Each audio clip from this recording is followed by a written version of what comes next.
Love in the Wild West always comes unexpectedly, like the twists and turns of the Red Desert. If you want to listen to all the fiery love stories under the sunset of the Wild West with me, please subscribe now.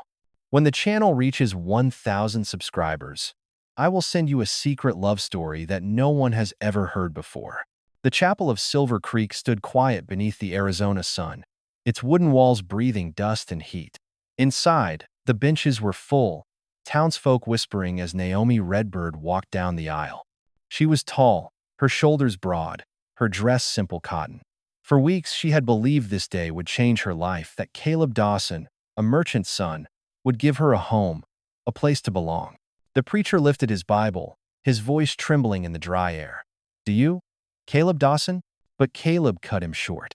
A laugh, sharp and cruel, split the silence. "Look at her," he told the crowd. "I thought I was marrying a lady. Instead, I've got a giant dressed like a woman. Who could ever call this a wife?" Gasps filled the chapel, then laughter. A child's voice rang out. "The giant woman." Naomi froze, clutching the bouquet so hard the stem snapped. Tears burned her eyes, but she forced her chin higher. Caleb turned, his boots echoing against the boards as he walked out into the sun, leaving her alone at the altar. The preacher closed his Bible. The guests drifted away, and whispers followed her like knives. On the chapel steps, Naomi sat with the broken bouquet in her lap. The desert wind blew grit into her face, but she did not move. She felt the weight of every rejection she had known. And yet, in her silence, a spark remained fragile, defiant. From the shadows near the livery, a pair of gray eyes watched her. Ethan McGraw said nothing, but the abandoned bride had already changed something in his heart. The sun was sliding low over Silver Creek, pouring red light across the dusty street. Naomi Redbird still sat on the chapel steps, her wedding bouquet broken in her lap. The laughter had faded, but its sting clung to her skin like burrs in wool. She stared at the ground, willing herself not to crumble before the curious eyes that still lingered in the shadows. Across the street, Ethan McGraw stood by the hitching post. A man past 40, his beard streaked with gray, his coat worn thin at the elbows. Years of wind and sun had carved lines deep into his face, and his gray eyes carried the kind of silence that comes only after burying both wife and child. For a long moment, he watched Naomi without moving. He had seen cruelty before wars fought, men broken, but something about the way the crowd had laughed at her stirred him in a place long thought cold. Not pity, not even anger, but recognition. He, too, knew what it meant to be left standing alone when the world turned away. Naomi lifted her head then, her black eyes sharp despite the tears. They met as across the street. Suspicion flickered there, like a cornered animal's. Ethan did not look away. He stepped forward, boots heavy on the wooden boards, and the street seemed to hush as he crossed. He stopped in front of her, his shadow falling over the chapel steps. For a breath, neither spoke. The townsfolk nearby leaned in, waiting for mockery or insult. But Ethan's voice was low, steady, carrying no judgment. "Come with me." 3 words. Nothing more. Naomi stiffened, fingers tightening on the crushed bouquet. Was this another trick? Another cruel jest? She searched his face, looking for the smirk, the contempt she had learned to expect. But his eyes were still as stone, weathered but clear. Ethan bent down, picked up the small suitcase at her feet as if it weighed nothing. Then he turned, slow and certain, and began to walk down the street. No explanation, no plea. Only the quiet authority of a man who kept to his word. For a moment Naomi sat frozen, her mind racing. She had nowhere to go. No family waiting, no home. The humiliation of the chapel clung to her like smoke. And yet, as she watched his back retreating into the dusk, something inside her shifted. She rose, clutching her skirts, and followed. Step by step, her bare feet struck the dusty boards. Whispers stirred around them, but neither looked back. The road west stretched before them, long and lonely, the prairie wind rising to carry them away from Silver Creek. Naomi did not know if she was walking towards safety or into another kind of trap. But for the first time that day, she was not walking alone. The prairie opened wide beneath the falling sun, endless grass bending beneath the wind like waves on a dry sea. Naomi Redbird walked beside Ethan McGraw's horse, her small suitcase tucked under his saddle. The dust rose around her bare feet, stinging with every step, but she kept her shoulders straight, determined not to stumble. She had endured worse than sore soles. Dignity mattered more now than pain. Neither spoke during those long miles. The silence was not heavy. It was the silence of two people who carried too much past to waste on small words. Ethan rode with the stillness of a man carved from stone, every line of his body steady, his eyes scanning the horizon.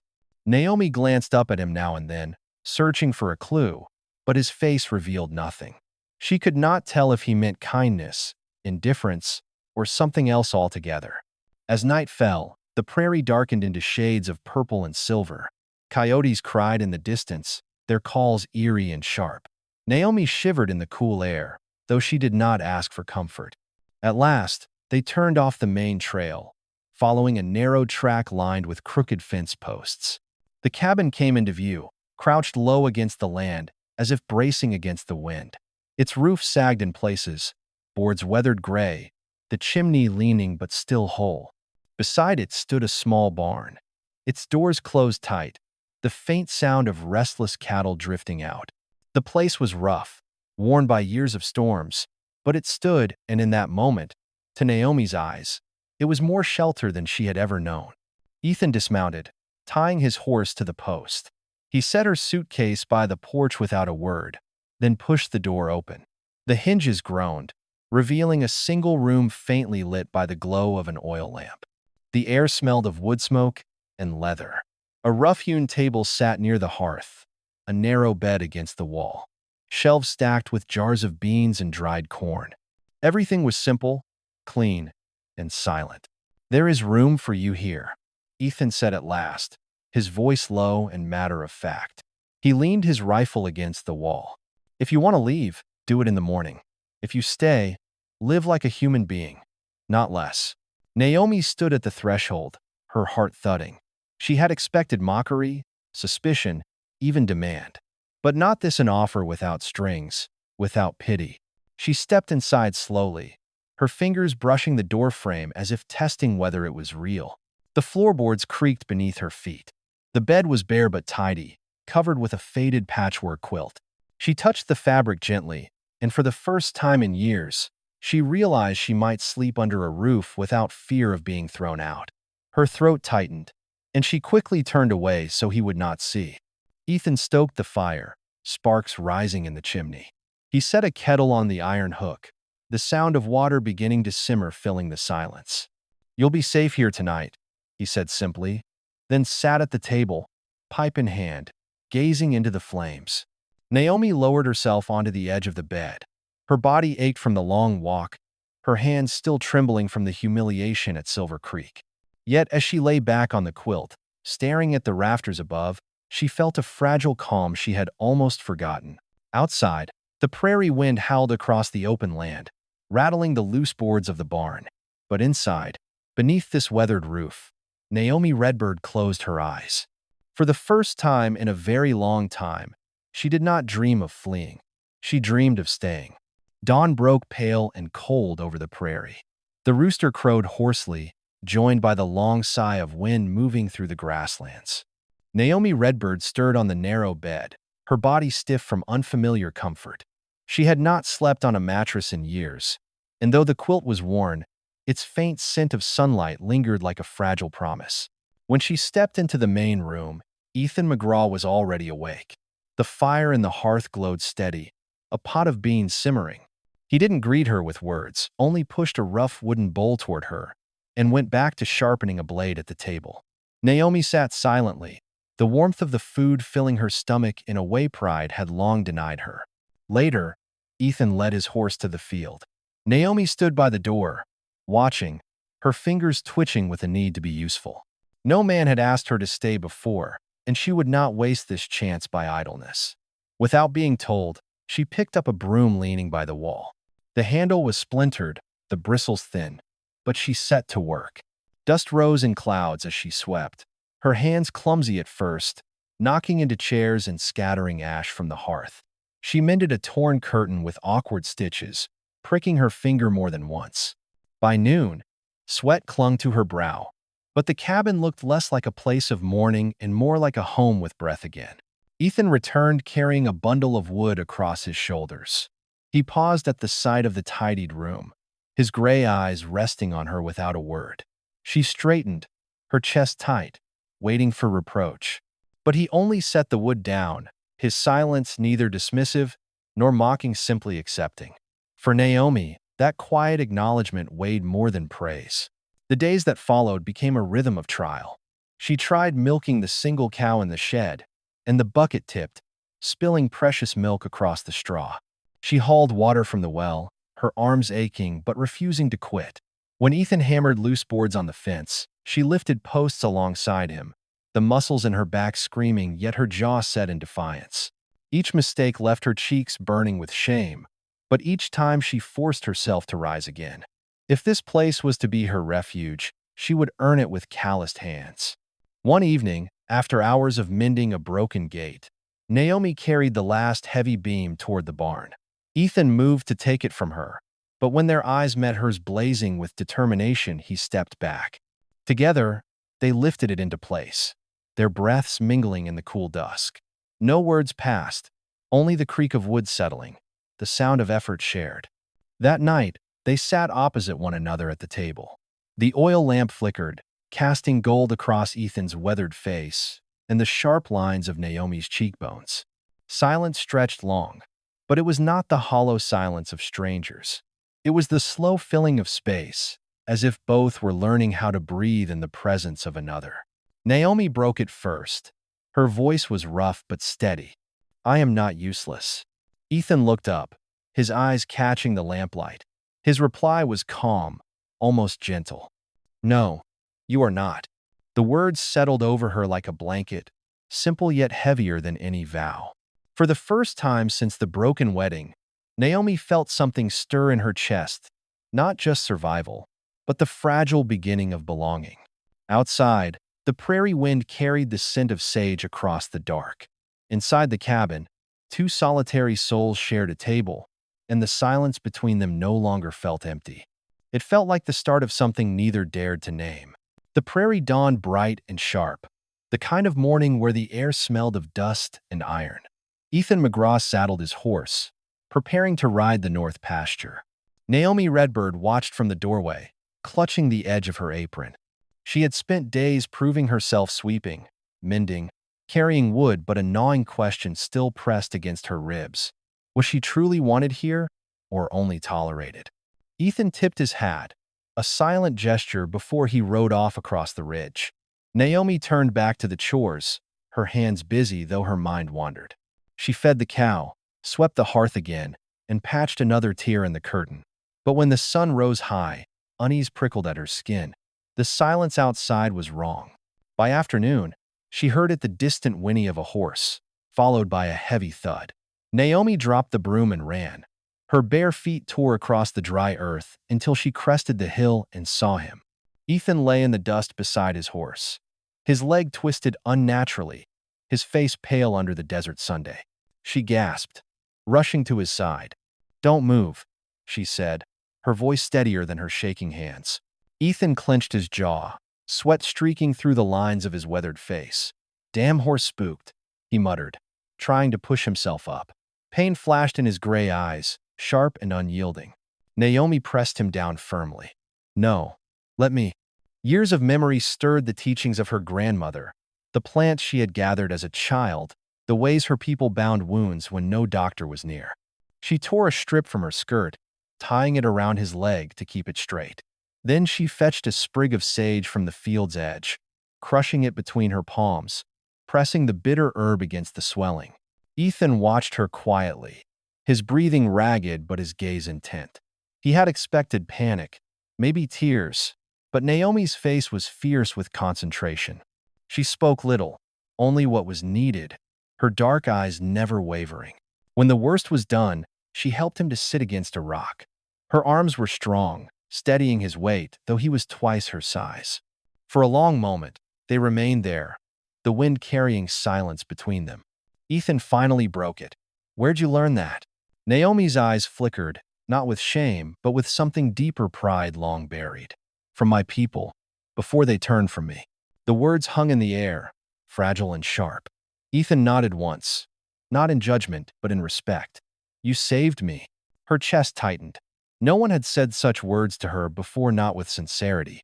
She looked away, blinking against the sun, afraid the tremor in her heart might show.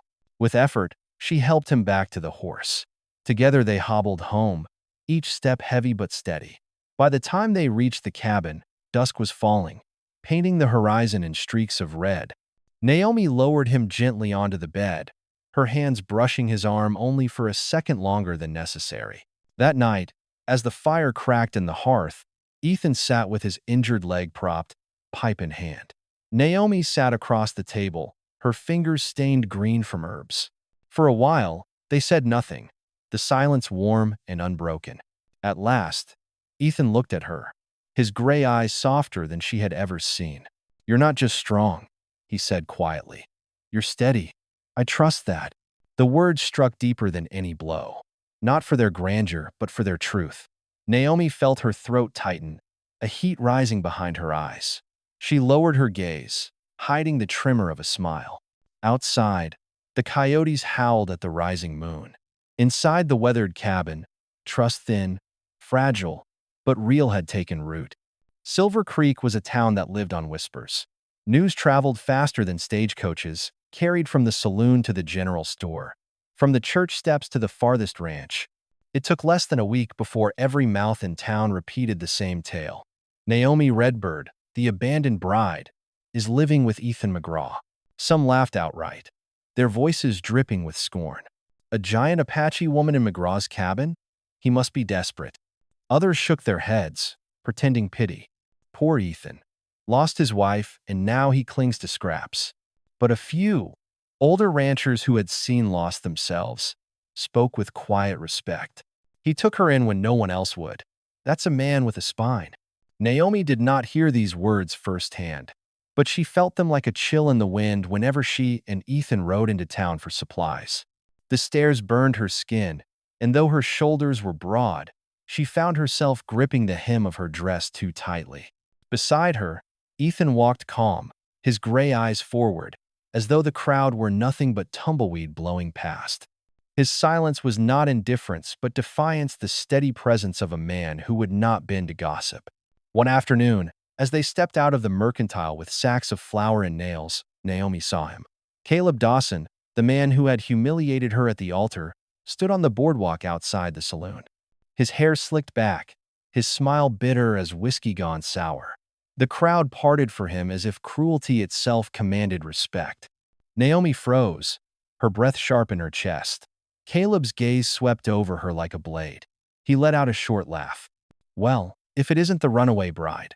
Looks like McGraw's taste has sunk lower than I thought. Before Naomi could answer, Ethan set the sack down gently, turning to face Caleb. His voice was calm, steady enough to cut through the muttering crowd. She doesn't belong to you. She doesn't belong to anyone. She's chosen to be here with me. The words hung in the air, heavy as thunder before a storm. Caleb's smirk faltered for an instant, then hardened. He gestured to the man beside him, a brood of scarred face and fists like mallets. Jeb Mullen, a name that carried fear from one end of the territory to the other. Jeb had once broken a man's arm for looking at him wrong, and folks swore he'd done worse in the mining camps down south. Caleb leaned close to Jeb, his voice low but sharp enough to carry. That woman humiliated me before the whole town. If McGraw thinks he can steal what's mine, then we'll remind him how ownership works out here. Jeb cracked his knuckles, eyes narrowing at Ethan. The crowd sensed the tension and backed away, but no one intervened. Silver Creek had learned long ago that when violence stalked its streets, it was safer to watch than to act. Naomi's heart pounded, her fists clenched at her sides. For the first time since the wedding, she saw a man standing before her not to mock, not to discard, but to shield her. Ethan's stance was steady, his shoulders squared, his gray eyes locked on Caleb and his hired thug. The air trembled with silence. A twitch of a hand, a spark of temper, and the street would explode. But Caleb, seeing the unflinching line of Ethan's jaw, held up his hand. Not here, he muttered. pulling Jeb back. His smile returned, sharper than a knife. Another time, McGraw. Another place. They stepped away into the saloon's shadow. But Naomi knew this was no surrender. It was a promise of storm. That night, back at the ranch, Naomi sat by the fire, her hands trembling though she tried to hide it. Ethan smoked his pipe, his face unreadable. After a long silence, Naomi spoke. Her voice low but unshaken. They won't stop. Ethan met her gaze across the firelight. His reply was simple, but it carried the weight of iron. Then neither will we. Outside, the prairie wind howled through the dark, carrying whispers of danger yet to come. Inside, two solitary souls sat side by side, not as strangers, not as pity and burden, but as allies bound for the trials ahead. The night settled heavy over the prairie, a blanket of black pierced only by the silver light of a thin moon. Naomi Redbird stood at the cabin door, gazing across the open field. The wind carried the scent of dry grass and far-off rain.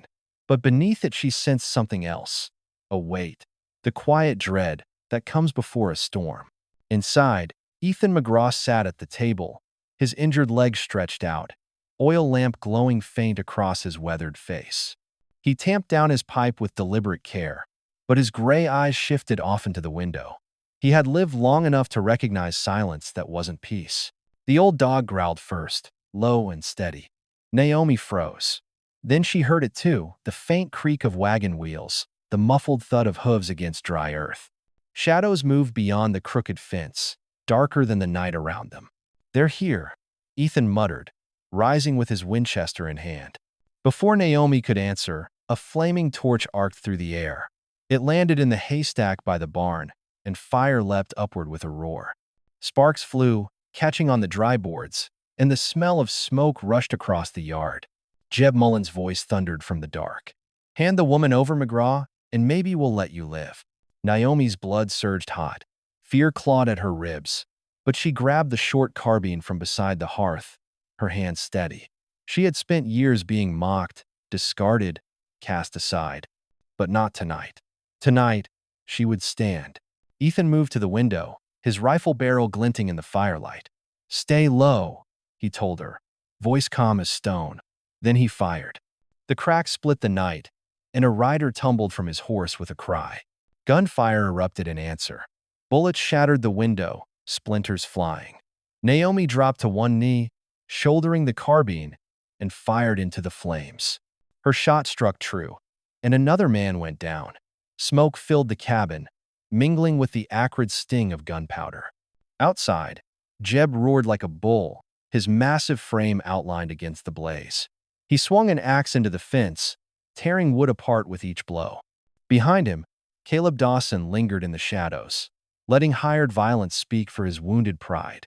Naomi's heart pounded, yet her eyes blazed with something fierce afire that matched the flames devouring the barn.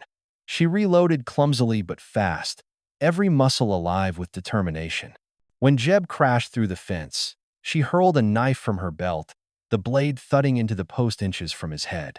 He snarled, ripping it free, but the hesitation bought precious seconds. Ethan dragged a heavy table against the door, bracing it with his shoulder. They won't come through this threshold, he said, voice like iron. Naomi crouched beside him, her breath ragged, soot streaking her cheek. For a fleeting moment, their eyes met in the flicker of the fire. And she realized, for the first time in her life, she wasn't fighting alone. Another torch smashed against the cabin wall. Flames licked upward, smoke thickening. The cattle bawled in terror from the barn, the roof beginning to collapse. Jeb's men howled, circling, their shadows wild in the firelight. Naomi gripped her carbine tighter.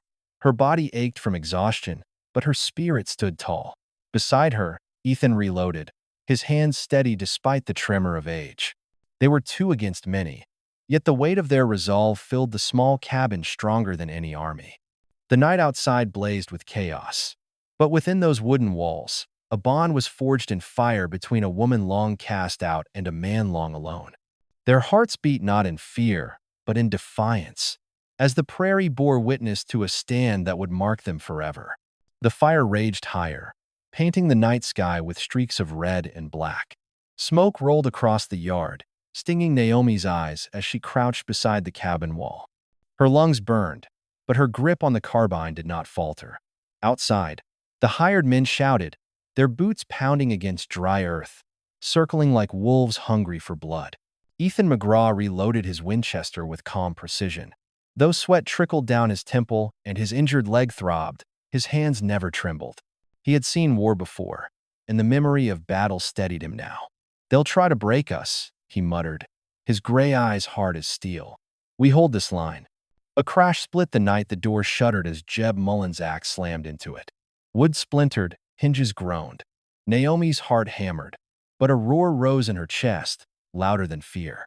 She braced her shoulder against the table, teeth clenched. "Stay behind me, girl," Jeb bellowed from outside. "You're wasting your life on this old fool." Naomi's answer was a bullet that smashed into the post inches from his head. The brute snarled, fury boiling in his scarred face. With one final swing, the door gave way. The table screeched across the floor, and the threshold gaped open to fire and shadow. Jeb filled at massive shoulders, axe raised, teeth flashing in the firelight.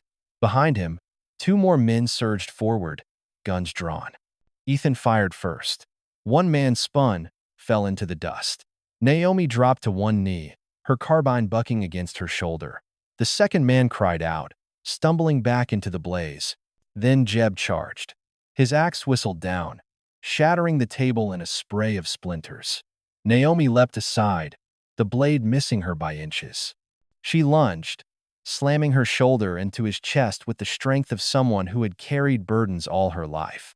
Both tumbled into the yard, rolling through smoke and dirt.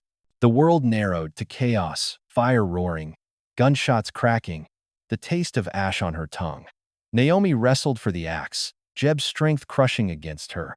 His hands were thick as iron, forcing the weapon closer to her throat. Her muscles screamed, but rage burned hotter than pain. She twisted, driving her knee into his ribs. The brute grunted, loosening his grip just long enough for her to wrench the axe free. Ethan limped through the doorway, rifle raised. His shot whizzed past Jeb's ear, forcing the others to scatter. "Naomi," he barked, his voice raw. She spun, axe flashing in the firelight. Jeb caught her wrist, forcing it back. His scarred face loomed inches from hers, breath hot with whiskey and hate. "You'll never be more than a freak," he spat. Her black eyes blazed. With a guttural cry, she slammed her forehead into his, the crack resounding like a drum. Stunned, Jeb staggered. Naomi wrenched free, the axe clattering to the dirt. Her hand found the long Apache knife strapped to her hip. In one motion, she drew it, the blade gleaming red in the fire's glow. Jeb lunged, but she met him head-on. The knife cut across his arm, blood spraying dark against the flames. He roared in pain, stumbling back. Ethan stepped to her side, steadying her with one hand on her shoulder. Together, they stood in the yard, weapons ready, smoke curling around them like a shroud. The surviving men wavered, fear flickering in their eyes. The sight of the towering Apache woman, soot-streaked and unyielding, beside the weathered rancher who would not fall, it broke their will. One by one, they fled into the dark, leaving Jeb gasping in the dirt. Naomi stood over him, knife trembling in her grip. Her chest heaved, her whole body alive with fury. For a heartbeat, she considered ending him there. But Ethan's hand pressed firm on her arm. "That's enough," he said, voice steady as stone. Smoke swirled, fire roared, and Naomi lowered the blade. Her heart still pounded, but her choice was clear. Tonight, she was not prey. She was a fighter, and she was not alone. Dawn crept slow across the prairie, its pale light revealing the ruin left behind. The barn stood half-collapsed, its roof burned through, smoke still curling from blackened beams. The fence was splintered where the fight had torn it open, and the cabin walls bore scars of bullet holes. The land itself seemed weary, as if it, too, had endured the night's fury. Naomi Redbird walked barefoot through the ash, her dress singed at the hem, soot streaking her face. Her muscles ached from battle, but her spirit held steady. She bent to lift a charred beam, her broad shoulders straining, and carried it to the pile already growing at the edge of the yard. Each motion was heavy, yet deliberate, a vow that nothing would drive her from this place. Ethan McGraw leaned on his rifle as a crutch, his injured leg stiff, his body worn, but his eyes alive with a quiet fire. He watched Naomi work, the morning sun glinting on the strands of her black hair. She moved with determination, no longer the abandoned bride he had found on church steps, but a woman who had stood against fire and fury and still stood tall. "Leave the heavy beams," Ethan said, his voice rough but steady. "I'll see to them when the leg mends." Naomi shook her head, lifting another plank onto her shoulder. "We do it together," she answered simply. And so they did. Through the long morning they cleared the wreckage side by side. Naomi hauled wood, Ethan steadied posts. When his strength faltered, she bore the weight without complaint. When her hands blistered, he bound them gently with strips of cloth torn from his shirt.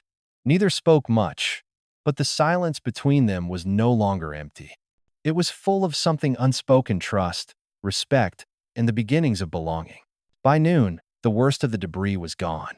The barn was nothing but a frame, yet already Naomi spoke of how it could be built stronger, with thicker beams, with walls packed against the wind. Ethan listened, nodding, his gray eyes softening as he realized how naturally she said we. Later, as the sun sank low, they sat on the porch steps, the air heavy with the smell of smoke and sage. Naomi's hands rested in her lap, her palms raw and cracked. For a long time, she said nothing, staring at the horizon where the sky bled gold into violet. At last, her voice broke the quiet. "When I was a child, even my own people called me too much. Too tall, too strong, too different. They said no man would want me, no family would claim me." Her throat tightened, but she pressed on. "I believed them. Until now." Ethan drew in a slow breath, pipe smoke curling into the dusk. His eyes fixed on the distance, but his words were for her alone. "I buried my wife and son 10 years ago. After that, I stopped building, stopped hoping. This ranch was just a shell, same as me. But you?" He paused, his voice catching, then steadied. "You've brought the sound of life back to these walls." Naomi turned to him, her dark eyes shining, though no tears fell. She laid her broad, scarred hand over his, rough against rough, strength against strength. For a moment, the silence stretched, not fragile, but full like soil waiting for seed. The wind swept across the prairie, carrying the scent of ash and renewal. The cabin still bore its wounds, the barn lay in ruin, but the land whispered of beginnings. In the glow of twilight, Naomi and Ethan sat shoulder to shoulder, two souls scarred by loss yet bound by choice. The rebuilding had already begun, not just of wood and fence, but of lives once thought beyond repair. The prairie was quiet that evening, the air heavy with the scent of dry grass warmed by the Sunday. Naomi Redbird and Ethan McGraw had spent the day mending fences and stacking hay, their bodies weary but their spirits steady. When the last chore was done, Ethan motioned toward the north pasture. "Come," he said simply, and she followed. The field stretched wide before them, gold and brittle, swaying under a gentle wind. The sky burned with streaks of crimson and amber as the sun slid low, painting the land in fire. They stood side by side at the fence, the silence between them no longer awkward but deep, a silence that held the weight of all they had endured. Ethan rested his arms on the rail, his gray eyes fixed on the horizon. "I thought this land had died with my family," he said, voice quiet but firm. "For years I worked it alone, and every day it felt emptier." He paused, turning to her. "But since you came, Naomi, the ground doesn't feel barren anymore." Her chest tightened. She kept her gaze on the field, though her voice carried the truth she had long buried. "My people said I was too tall, too strong, too much. They told me no man would ever want me." She drew a breath, steadying her tone. "But here, with you, I don't feel like a burden. I feel needed." Ethan placed his rough hand gently over hers, his touch firm, unshaken. "If you want it," he said, "this ranch will be your home. Not just for a season, not until the whispers fade, for as long as you choose. With me." Naomi turned to him, her dark eyes shimmering in the dying light. Her answer came soft but certain. "Then I choose it. I choose you." The prairie wind swept around them, carrying their words through the grass like a prayer. Ethan lifted her hand to his chest, pressing it against the steady thrum of his heart. Naomi leaned closer, the warmth of his body anchoring her against the vastness of the land. As the sun dipped below the horizon, the sky deepened into violet and gold. They stood together in silence, two scarred souls bound not by chance but by choice. The cabin behind them bore its wounds. The barn still smelled of smoke, yet none of it mattered. What mattered was here, in this field, with the promise that neither would walk alone again. And when the first stars broke through the dark, Naomi whispered to herself, almost in awe, "Home." Autumn spread across the prairie, laying gold over the fields and cool wind through the cottonwoods. The ranch still bore its scars, the barn patched, the cabin walls marked by bullet holes, but it stood, and so did those who called it home. Naomi Redbird rose with the dawn each morning, drawing water from the well, splitting kindling, her strong arms steady. Ethan McGraw worked beside her, slower now, his legs still stiff, but his gray eyes carried a quiet peace she had never seen before. The whispers in Silver Creek had not died. Some still called her the giant woman. Others muttered that Ethan had lost his wits. Yet when they walked down Main Street together, Ethan's hand clasping hers for all to see, the laughter faltered. No longer did they see a cast-off bride, they saw a wife walking proudly beside her husband. One morning, the doctor from Prescott rode in, his bag rattling against the saddle. He checked Ethan's mending leg, then turned to Naomi. After a long silence, he smiled. "Strong as they come," he said. Then, with a glance at Ethan, he added, "And she carries new life." Naomi froze. Her broad hand went instinctively to her belly. For years she had believed herself unwanted, unworthy, destined to walk alone. Now, the future stirred inside her. Ethan's eyes softened, his hand covering hers. He said nothing for a long time, only looked out across the fields. Finally, his voice broke the quiet. "I thought family was lost to me forever, but now it returns." That night, they sat on the porch as stars blossomed across the sky. Naomi leaned into him, her head against his shoulder, his arm wrapped around her with steady warmth. The air smelled of hay and wood smoke, the sound of cattle drifting soft from the barn. It was not a grand house, not a place free of scars, but it was theirs. The prairie remained harsh, unforgiving. But for Naomi and Ethan, it was no longer empty land. It was a home, built not by chance, but by choice, by two broken souls who had decided to stand together. And as the night deepened, Naomi whispered a single word, her voice filled with quiet wonder. "Family."